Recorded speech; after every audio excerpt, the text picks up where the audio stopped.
Good morning. Nice to meet you all through this video. In this video, we will see Alan Paton's Cry the Beloved Country. The previous video, we saw up to chapter 4. In this video, we will see chapter 5 and chapter 6.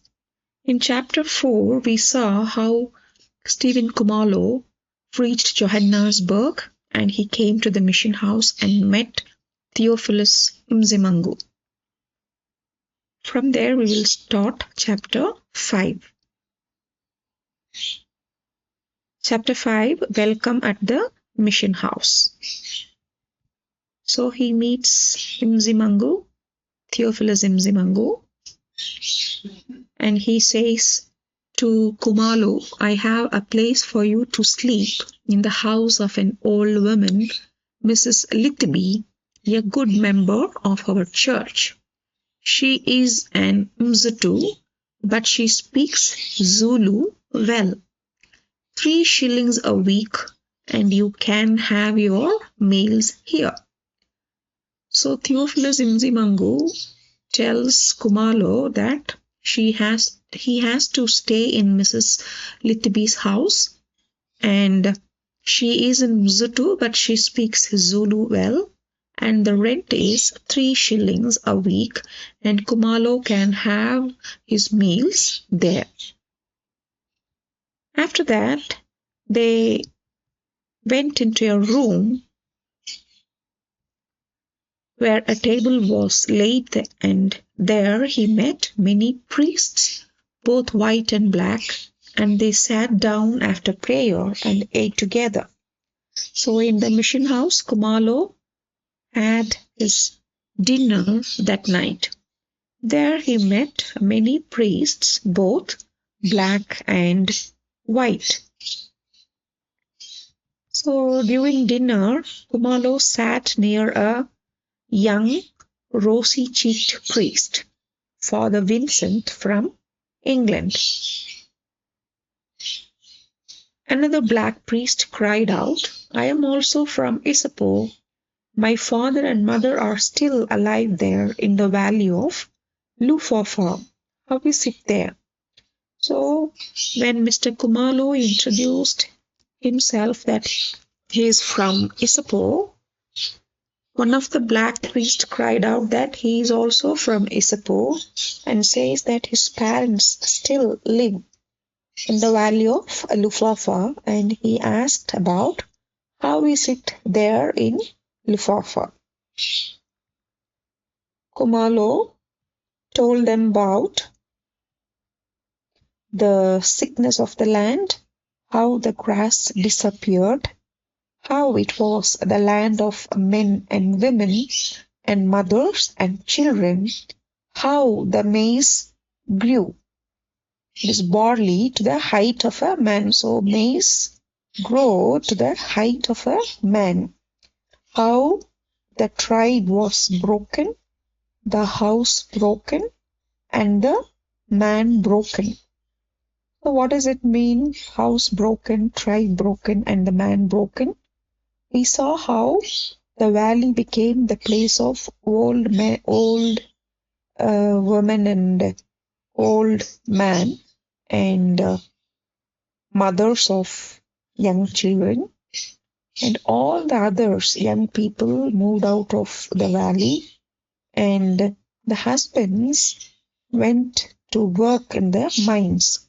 So the tribe was broken, the house broken, and the man broken. How they went away, many never came back. Many never wrote anymore. Even after their terms are over, they never return to the valley. Not only that, they never write letters anymore. So that is why it is mentioned as how they went away. Many never came back. Many never wrote anymore. So Kumalo is saying that these things happens not only in Dotchini, but also in Lufafa, in Havini and Hunkomas and Kulu. So how the grass disappeared, how people moved out of the valley, and how they never return, and how these people are not writing letters. All these things are happening not only in Dorchini, but people from Lufafa and in Lavani, Humkomas and Humzimkulu are all the same. Kumalo told all these things, but he never spoke of Gertrude and Absalom. Who is Gertrude? Gertrude is his sister, and Absalom is his only son. So, hearing these things, they all talked of the sickness of the land, of young men and young girls that went away and forgot their customs and lived loose and idle lives. They talked of young criminals, children and older and more dangerous criminals, of how white Johannesburg was afraid of black crime. See, young criminals, even children, and older and more dangerous criminals. White Johannesburg was afraid of black crime. So they talked all these things. After that, one of the priests went out and took a newspaper. The name of the newspaper is the Johannesburg Mail. Showed him in bold black letters, old couple robbed and beaten in lonely house, 4 natives arrested. So in the newspaper, the Johannesburg Mail, there is a headline that says old couple robbed and beaten in lonely house, 4 natives arrested. So after the dinner, Imzimangu and Stephen Kumalo came to Imzimangu's room. And Kumalo is very anxious to know about his sister. So he asked Imzimangu, how is Gertrude? And Imzimangu replied that first he asked, let me know why Gertrude came to Johannesburg. So Imzimangu asked, why did Gertrude come to Johannesburg? Stephen Kumalo said she came to look for her husband, who was recruited for the mines. But when his time was up, he did not return, nor did he write. So even after the time was up, the man did return to the valley, and he never wrote. So Gertrude came to Johannesburg to look for her husband. Kumalo asked Imzimangu, is she very sick?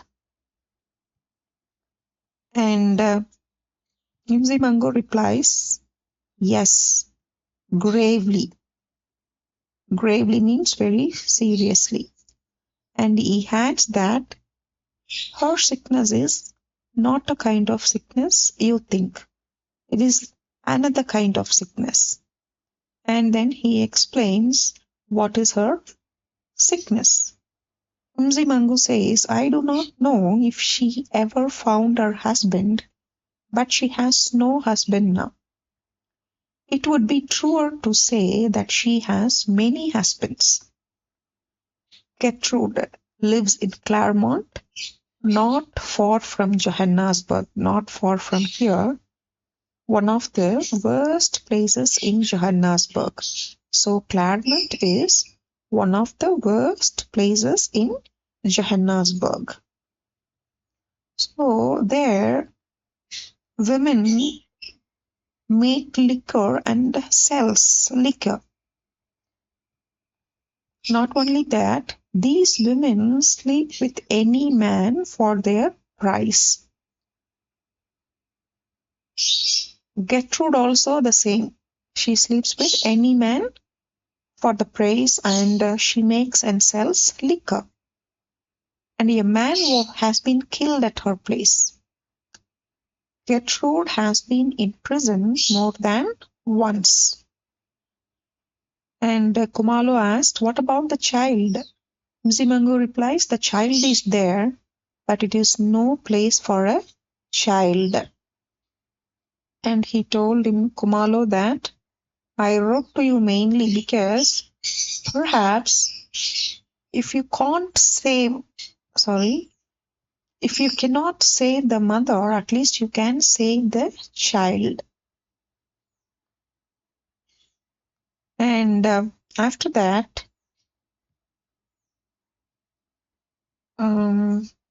Stephen expresses his another sorrow, that is about his son. I have another great sorrow. Absalom was his name.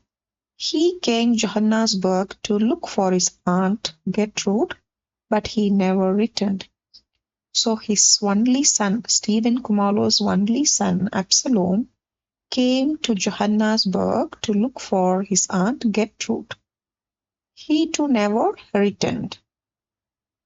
And says, I have a brother here in Johannesburg. He too does not write anymore.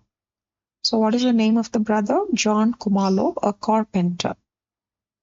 So he says that he has a brother, John Kumalo, a carpenter. Nowadays, he too doesn't write letters.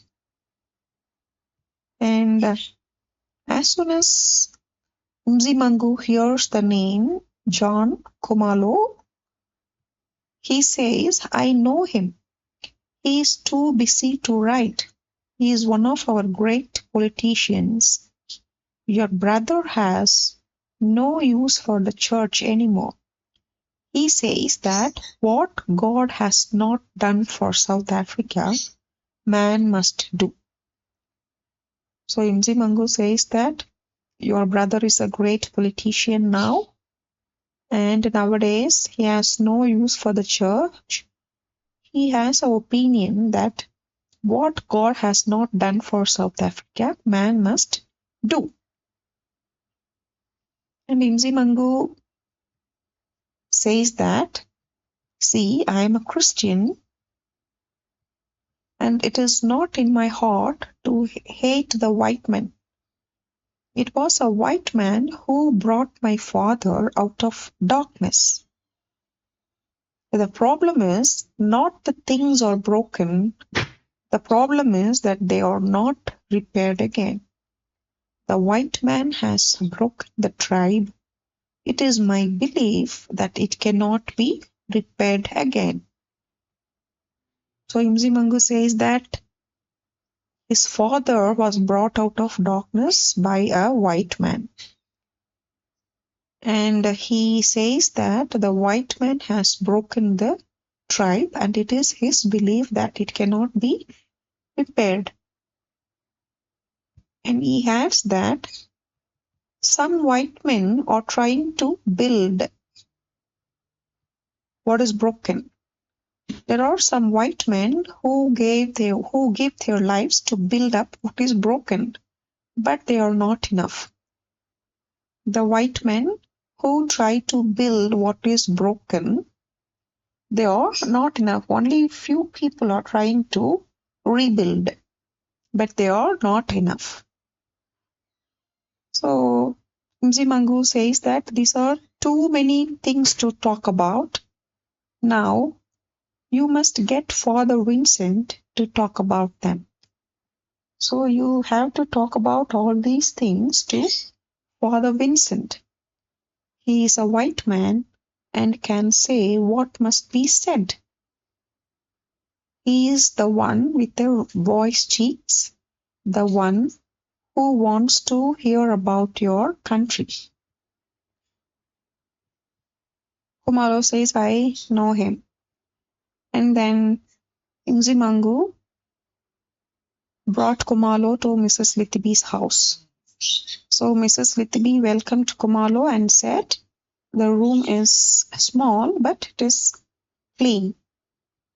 So when he entered the room,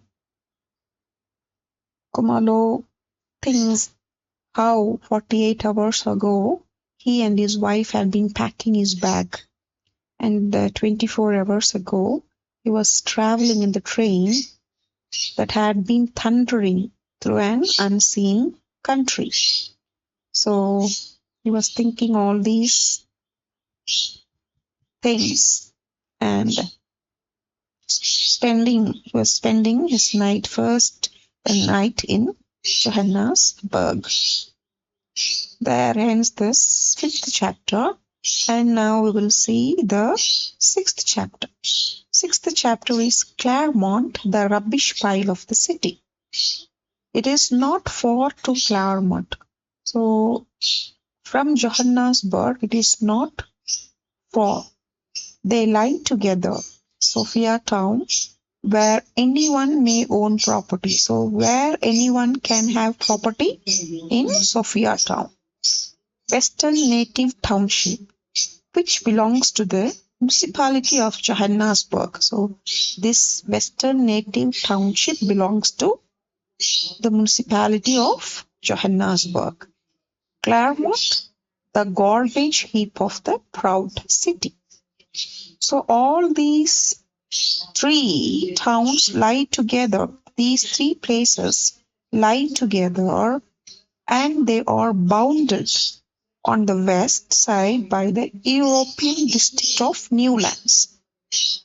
On the west by the European district of Newlands, and on the east by the European district of Westdale. So Sophia Town, and then Claremont, and then one more, Western Native Township. These 3, Western Native Township, Sophia Town, and Claremont, these 3 places lie together. On the west side, it is bounded by European district of Newlands, east side, European district of Westdale.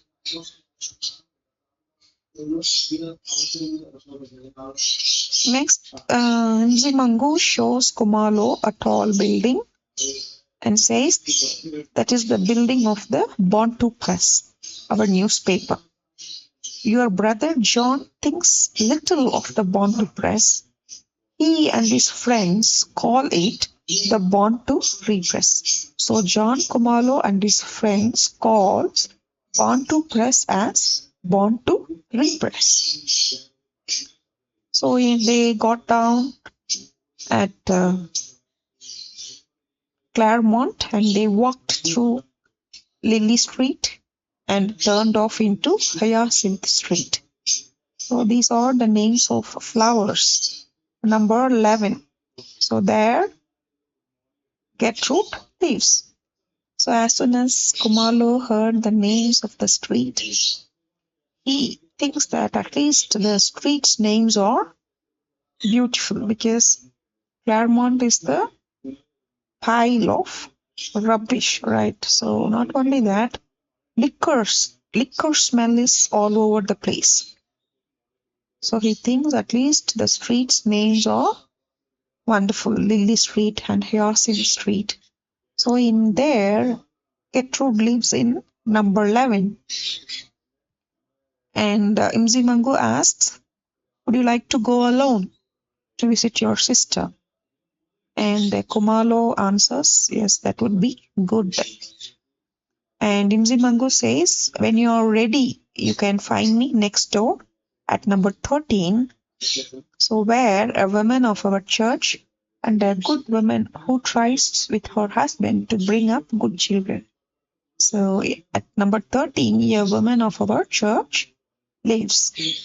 So once you are done with your sister, you can find me at number 13. And he adds that this woman's eldest daughter, whom Nzimangu was preparing for confirmation, that daughter ran away and now she lives in Pimwell. So Kumalo entered number 11, and he met her sister Gertrude. And he asked, why didn't you write? She replies, I had no money to write. She replied, Stephen, not even 2 pennies for stamp?